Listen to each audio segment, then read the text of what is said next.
of Narcotics Anonymous. It's been an honor to be sharing in Malaysia, um, and it's more honor and respectful to be sharing next to my friend Danai.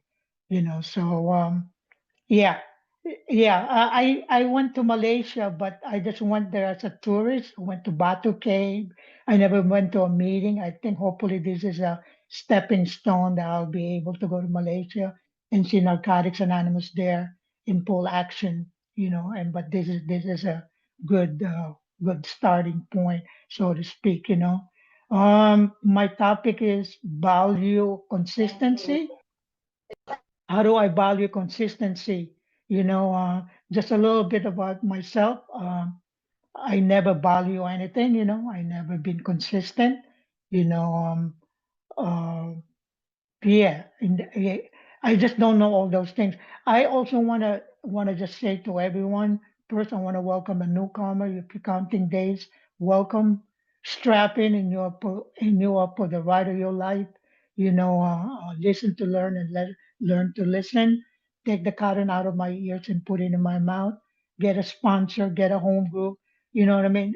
It might seem redundant, but it is what I heard when I first came to Narcotics Anonymous and sometime in 93 or 94. And because I never value anything, I never been consistent.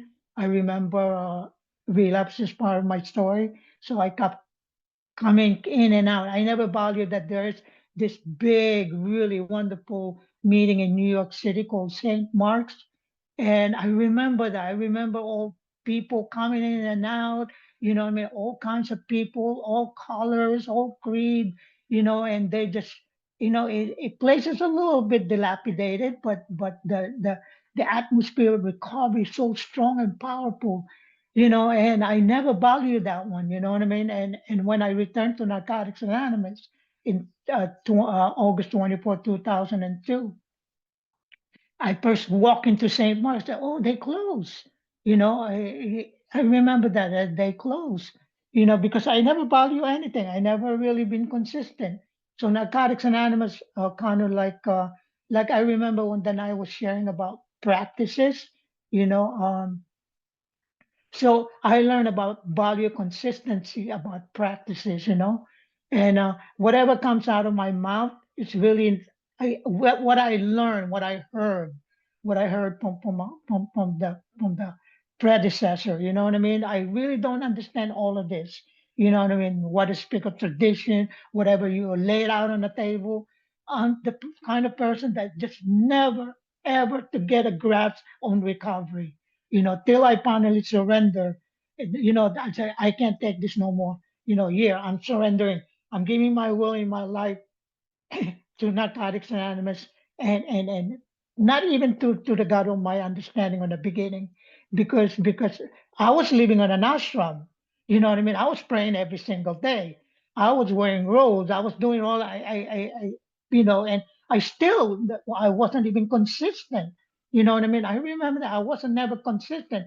You have to do this and because I never really understood in my life about being consistent and being valuable. You know what I mean? It just never occurred to me.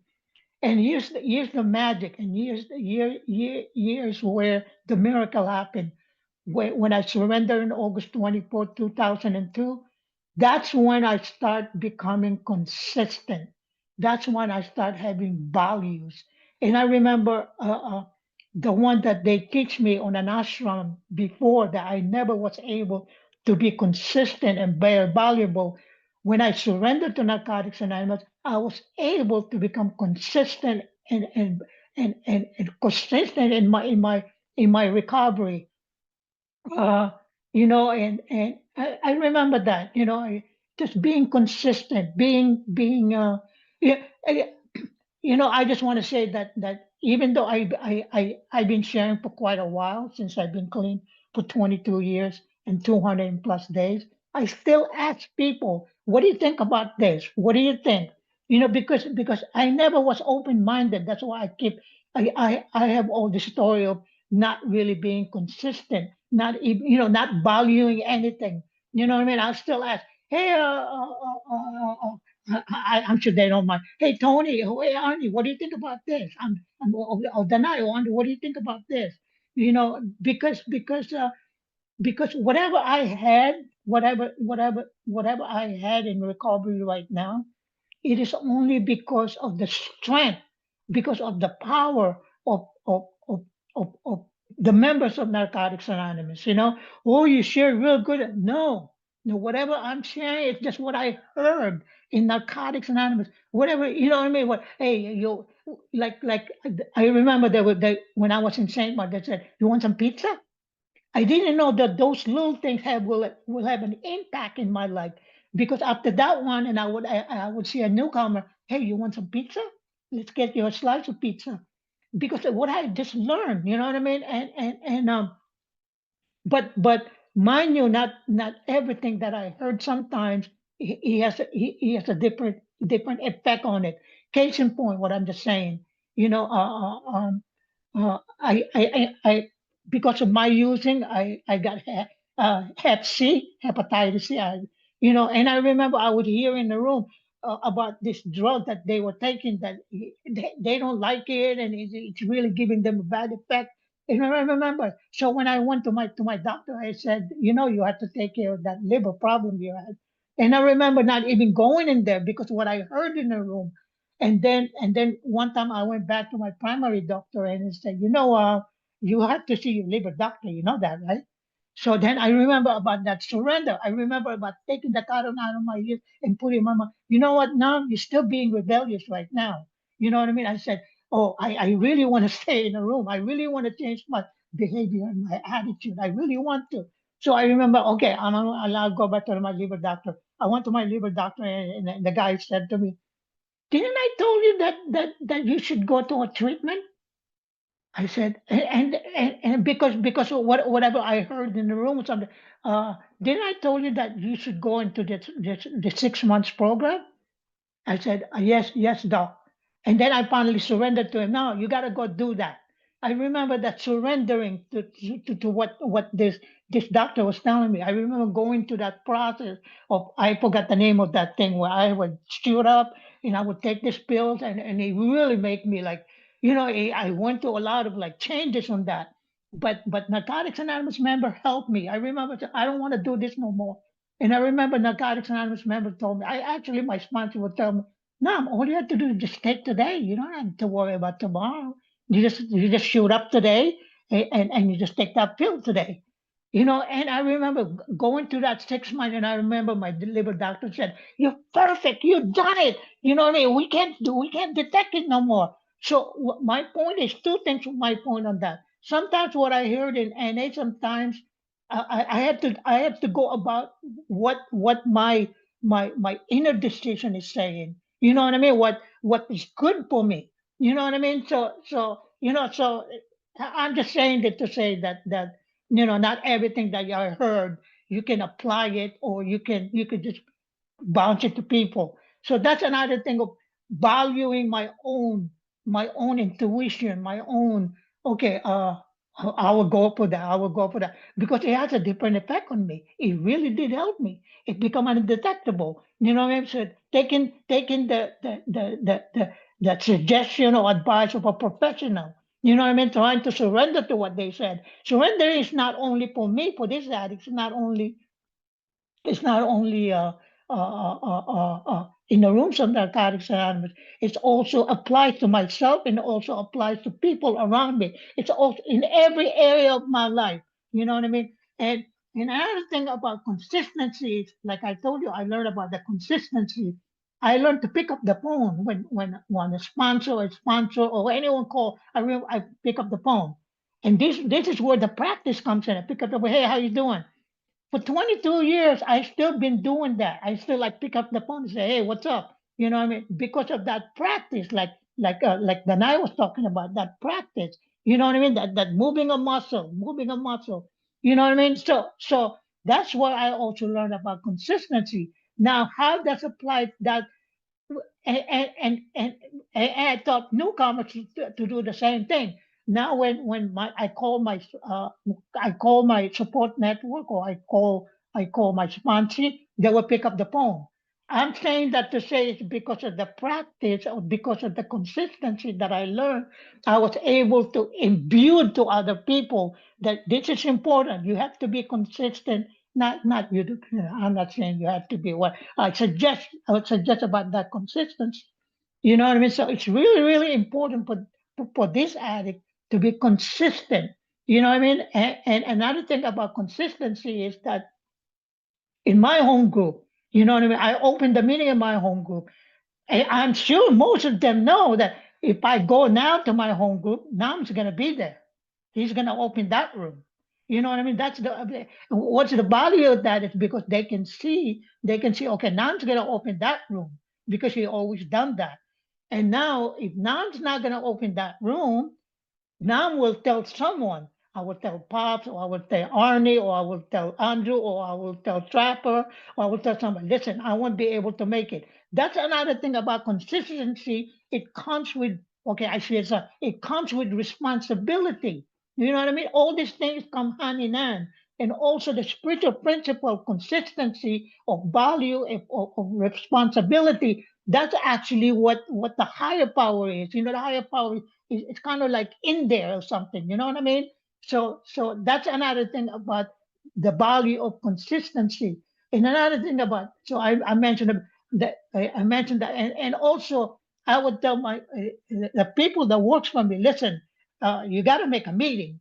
So the value of consistency is because, well, are you making meetings? Yes, I am making meetings on a daily basis, on a consistent basis. So that's another thing too about the importance of not they said, oh well, do what I say, but don't do what I do. No, no, that's not that doesn't apply here.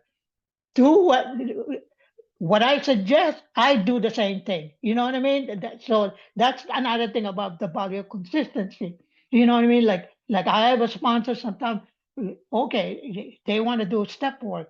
Am I doing a step work? You know what I mean? So I had to sponsor. I got to do second round of step one because because the newcomer wants me to do that. They want that, but am I applying that to my life? So that's another thing of the consistency and the value of it.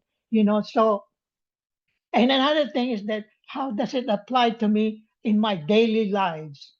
I take care of my mother. My mother knows that okay, at 9 o'clock she will have her tea, or at 4 o'clock she will have her dinner, and I'm there for her. Here's her dinner, make sure you prepare her dinner. That you know what I mean? So that's the consistency, which is really important. The consistency. And I chair a meeting. I chair a meeting. I'm looking at the clock. I'm chairing a meeting, a live meeting every end of the month. Once a month, I go to a live meeting. They know at the end of the month, Nam's going to be there to take care of that meeting. Nam's going to get the speaker. So that's the consistency and the value which because believe it or not, people are looking at what Nam's doing. What kind of move he's doing? Is he applying that to his life, or is he just talking, blah blah blah, but not applying? So it's really important, that the action actually is step work. My sponsor used to tell me, step work is an action step. It's not just kind of like being a parrot talking, but it is action. It's a visual thing, you know what I mean? And so so I'm really happy. I'm really happy to the being here and consistency. Like my friend would know. Hi, Basil. Nice to see Basil. You know, uh, uh, and because of the consistency and the value and valuing it, you know what I mean. Like you know, I don't want to take things for granted because I have an experience of taking things for granted. I have that experience. I don't want that just for today. I don't want just for today. I just still want to be consistent in my recovery. Like I said, I just mentioned that about living in an ashram. Now being in Narcotics Anonymous, I am more consistent. I see that. I am more consistent than, than ever before. So it's really it's really just a practice. That's my point. That's my point of valuing consistency. It's just all about practice. You know, practice, practice, practice. And I'm really grateful. I'm just really happy to be here in Malaysia, and I'm happy that Charles, Faisal, and Sul and everybody else there, you know. And Sam doing this thing, and they're all young people. They're like the future of Narcotics Anonymous. You know what I mean? They're like they spearheading that. So it's really important for this addict as an old timer to some people, and as a young newcomer to older or predecessor to be valuable, to value and be consistent in my recovery. It's really, really that important. And here's the kicker: it's just a day at a time program. I will make mistakes. Tomorrow is another day. But today, I value my consistency. My name is Nahm, I'm an addict, and thank you for letting me share. So deep, Thank so you, deep, so Nam. deep, Nam. so deep. Thank you, Salamat Nam. po. Thank Deep, you, Thank you, Nam. so Nam. Thank you, deep. Nam. Praise Namaste. Thank you, you, Nam. Nam. Thank you, So Thank Nam. good. you. You're the best, Amen. kid. So You're the best. good. Oh Love you, my man. God. Yes, Thank you. sir. Thank you so much.